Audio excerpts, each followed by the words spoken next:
Hey, lacrosse friends, welcome once again to Lacrosse Link, your link to all things lacrosse. I am Steven Stamp, your host. You may notice that things look a little different this week. We are coming to you from my living room, well, my office in Marmora, Ontario, because we've had freezing rain warnings for a couple of days. It wasn't really safe to go into Treblecock studio where we usually record the show. So we're doing it remotely. Everyone's remote, even me this week. So I am still joined by some great guests. We have Cam Holding of Sandiego Seals and Cam Milligan from Panther City Lacrosse Club. He's almost or kind of a repeat guest because we talked about him last week in the rundown with PCLC signing him after a great start to his season in the Arena Lacrosse League with the Whitby Steelhawks. Well, he had a 5-goal game in his first outing with Panther City. So pretty good start there. We decided to bring him back and talk about what that was like. So Cam Holding, Cam Milligan, and of course the rundown, your link to news from around the world of lacrosse here on Lacrosse Link. Beautiful play, Aaron Greyeyes. He is having himself a tournament. He made the save regardless of the crease call, and that shows he is at his acrobatic. In the middle, it just bounces off, but it's picked up and scored.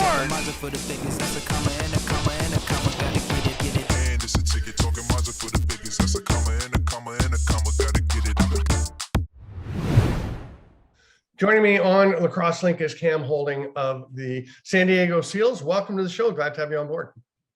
Yeah, thank you very much.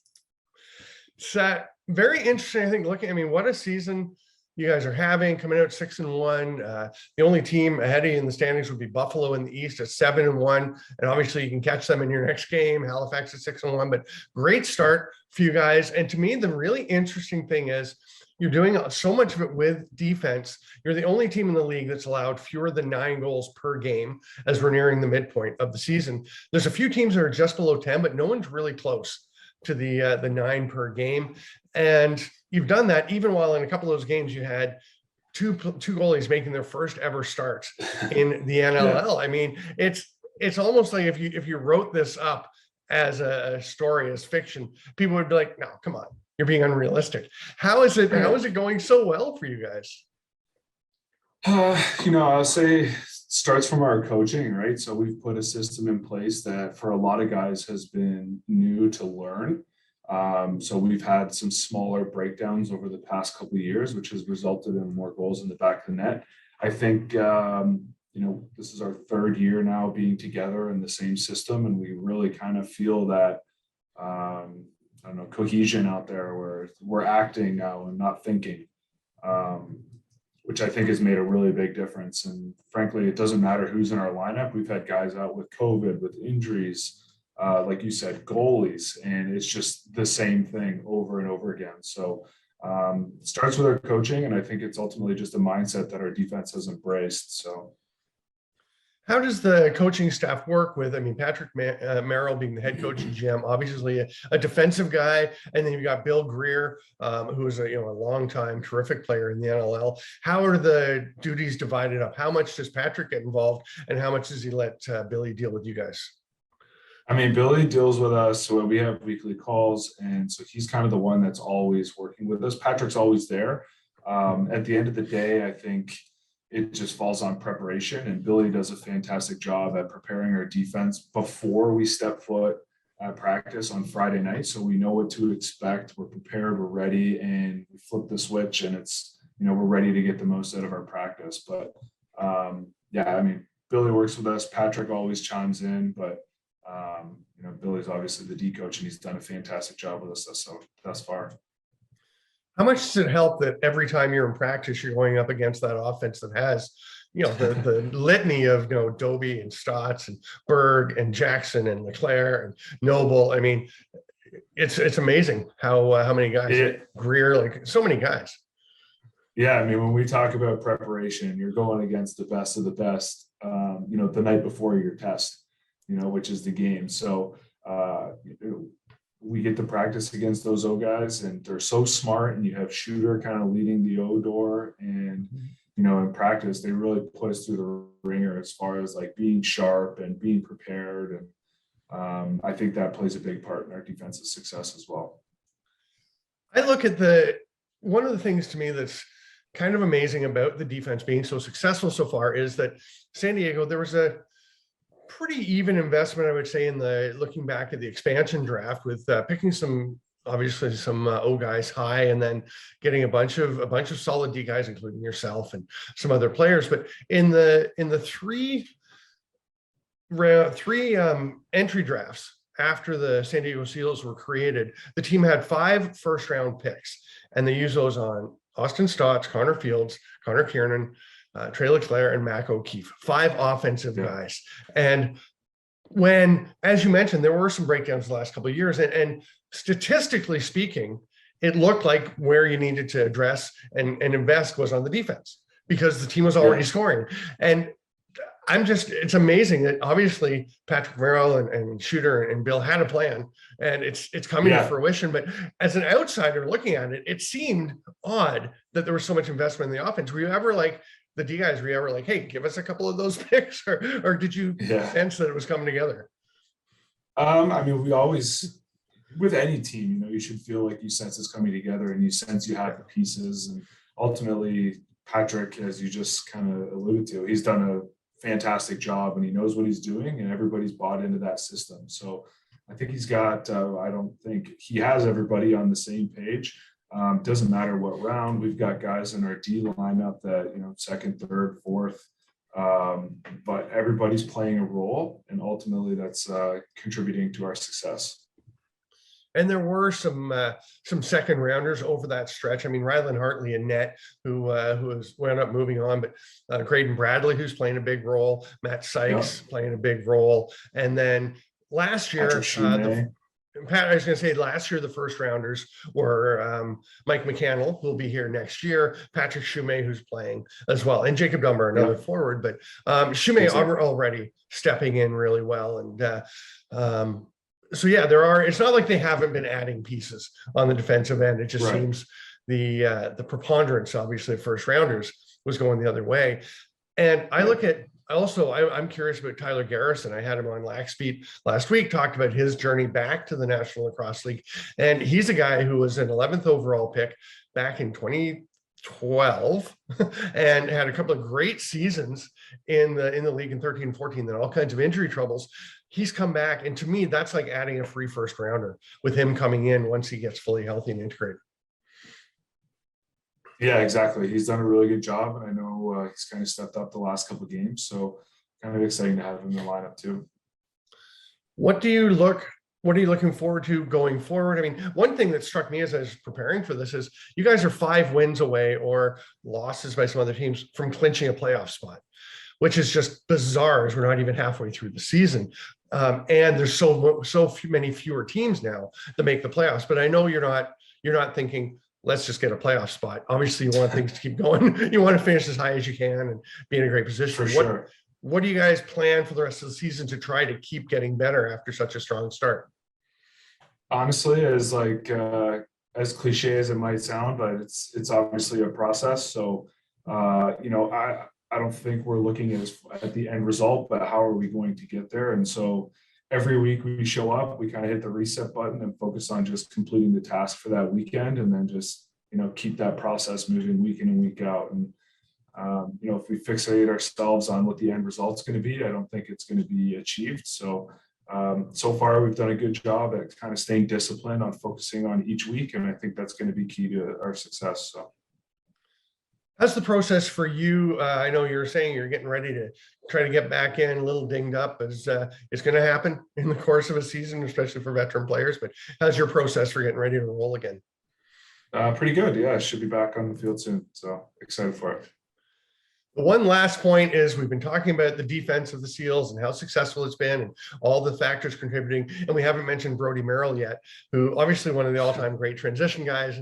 And to me, looks like, I mean, I don't think you'd say he's the same player he was, 10 years ago, but he's got that veteran presence. And it looks to me like his game has been really solid this year and more reminiscent of, of his great career. Yeah, he's got all these youthful minds around him, kind of picking him up. Yeah. And I don't know if you saw him go on that run last weekend and score the transition goal, but the guy's still got the wheels. So no, Brody's incredible, and he's the ultimate team guy. And He's somebody that you look up to, and even as a veteran guy on the team, I find myself looking up to him all the time in the locker room and constantly learning from not only what he's saying or preaching, but his actions. So, he's one of a kind. Love being on his team. Really appreciate you making the time to come on, and wish you all the best going forward in the season. And look forward, as I've been saying to folks, look forward to getting to see you at an actual rink in person at some point in the near future. I agree. Thank you very much.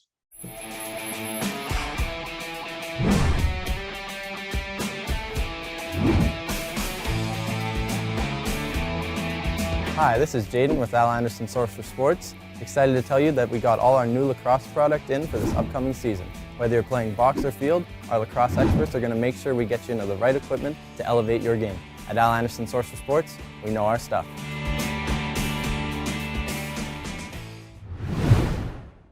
Joining me on Lacrosse Link now of Panther City Lacrosse Club, Cam Milligan. Welcome to the show. Thanks for having me, Stanford. I mentioned last week, I talked about you and Dean Farrell both signing with Panther City, and interesting seeing a guy from each of the All East and the All West who'd been, some of the top producers getting that shot. And I'm wondering, when you heard from from PCLC that they were signing you, and what was that like? What was the conversation like? So on Monday, I got the call from Tracy Klutsky at work around probably 1 o'clock on Monday that they wanted me to come down the weekend. So not a lot of turnover time. I also had a Arena Lacrosse League on practice on Tuesday. So I actually got the call from the NLL and went to the Arena Lacrosse League practice on Tuesday, and then was able to play on the weekend in the NLL. So it was a pretty fun week last week. Cool.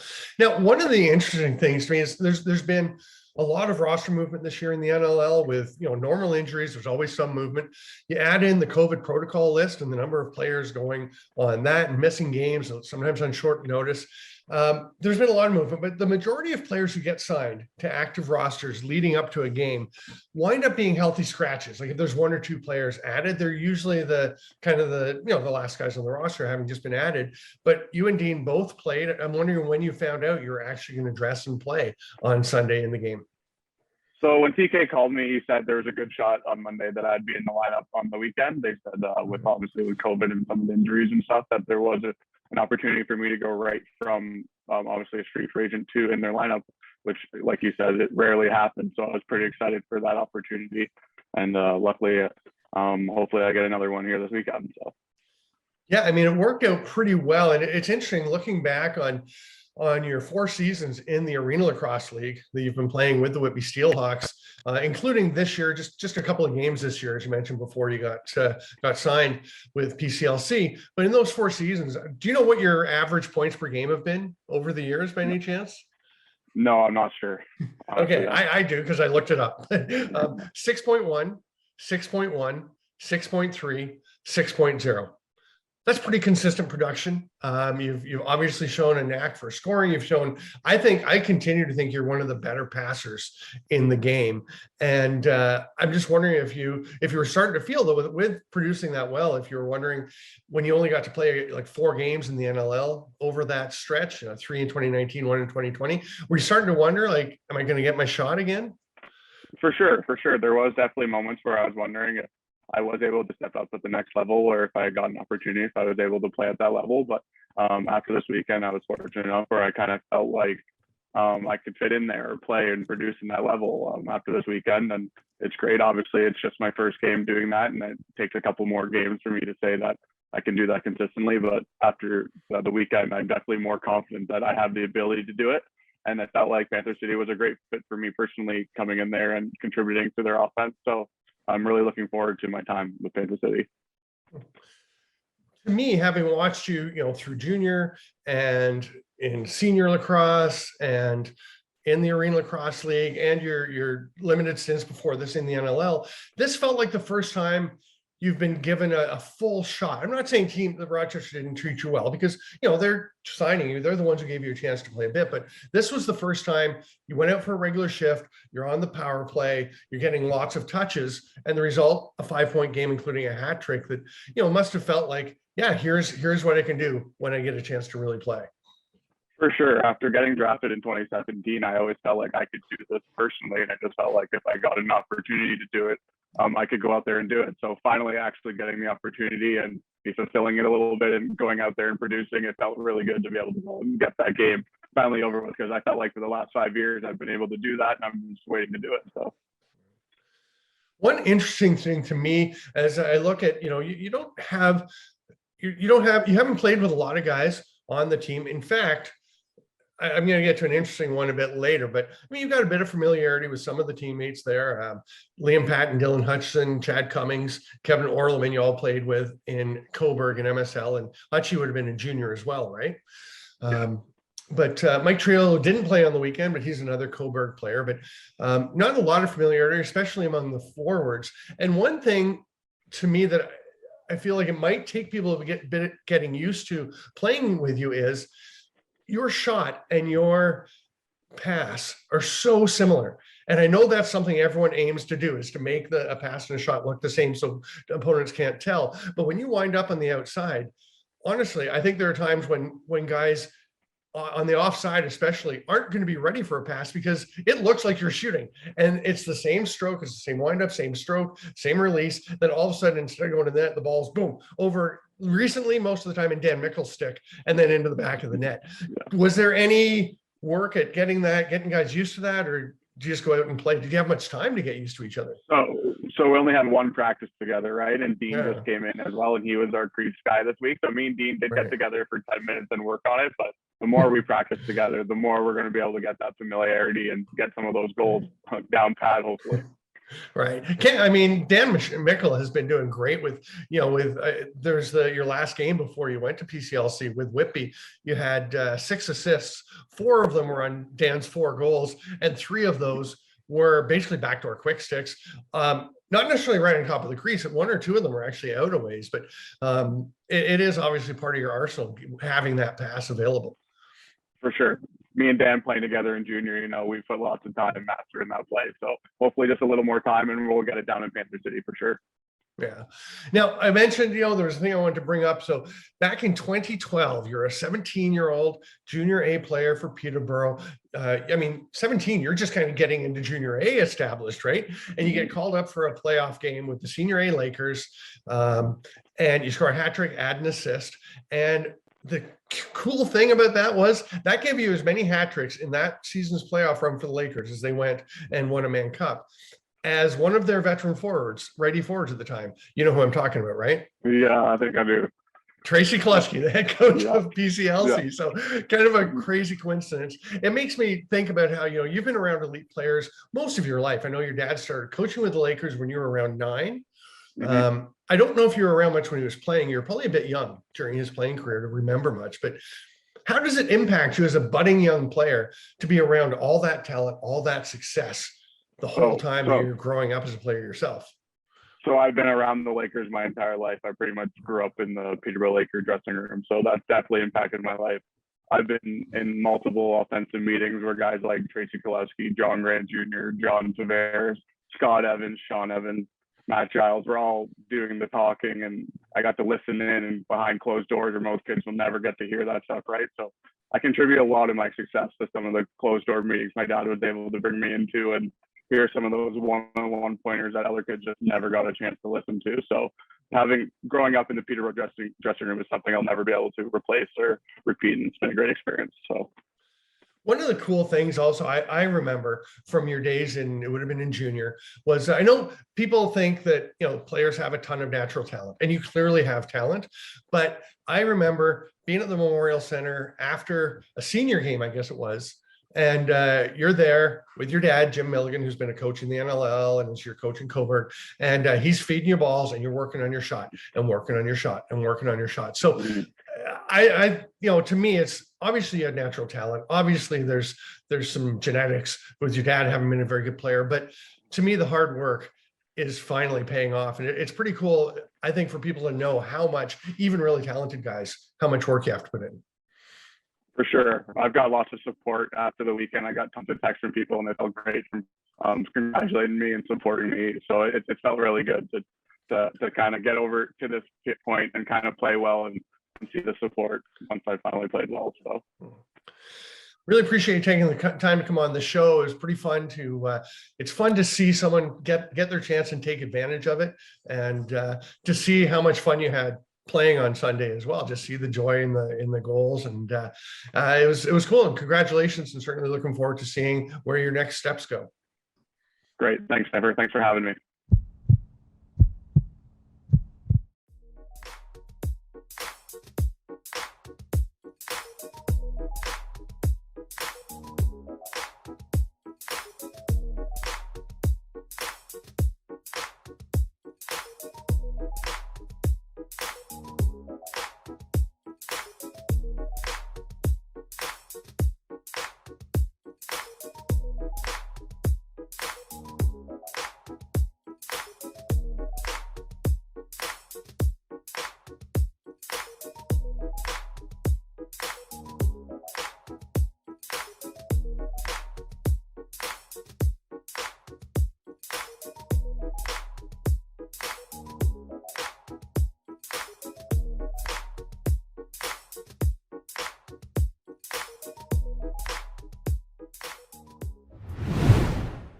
All right, lacrosse friends, hope you enjoyed those interviews with the pair of Cams, Cam Holding and Cam Milligan, and they both wear purple in the NLL.